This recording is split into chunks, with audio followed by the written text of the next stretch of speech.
বাইজিদ সাদ সরাসরি যুক্ত হচ্ছে তার সাথে। সাদ, শিক্ষকরা তাদের দাবি মানার বিষয়ে নতুন করে কোনো আলটিমেটাম দিয়েছে কিনা, তাদের কর্মসূচি কতক্ষণ চলবে, কি বলছেন তারা?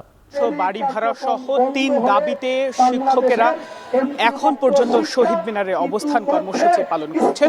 মূলত গতকাল প্রেস ক্লাবে তারা এই ৩টি দাবিতে যখন তাদের আন্দোলন চালিয়ে যাচ্ছিলেন, ঠিক সেই সময় পুলিশের হামলার শিকার হন তারা। তাদেরকে সেখান থেকে আটক করা হয়, লাঠিচার্জ করা হয়, সাউন্ড গ্রেনেড নিক্ষেপ করা হয় তাদের উপরে।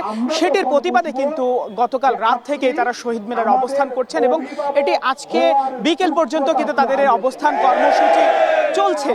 যদিও গতকালকে যাদেরকে আটক করা হয়েছিল তাদেরকে ছেড়ে দেওয়া হয়, কিন্তু সেই সময় 4 থেকে 5 জন আসলে আহত হন, তারা চিকিৎসা নিচ্ছেন।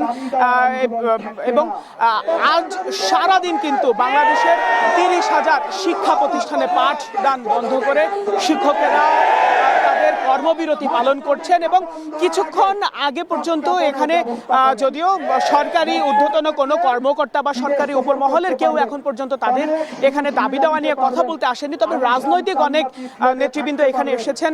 বাংলাদেশ জামায়াতে ইসলামী শিক্ষকদের এই 3 দফা দাবির সঙ্গে একাত্মতা পোষণ করেছেন জামায়াতে ইসলামের নায়েবে আমির মুজিবুর রহমান এসেছিলেন। তিনি বলেছেন যে শিক্ষকদের যে দাবি সেটা মেনে নিতে হবে, কেননা আগামী নির্বাচনে শিক্ষকরা বড় একটি অবদান রাখবেন। তারা প্রিজাইডিং অফিসার হিসেবে থাকবে, সহকারী প্রিজাইডিং অফিসার হিসেবে থাকবে। তো সেই হিসেবে তাদের দাবিগুলো এখনই মেনে নেওয়ার আহ্বান জানিয়েছেন।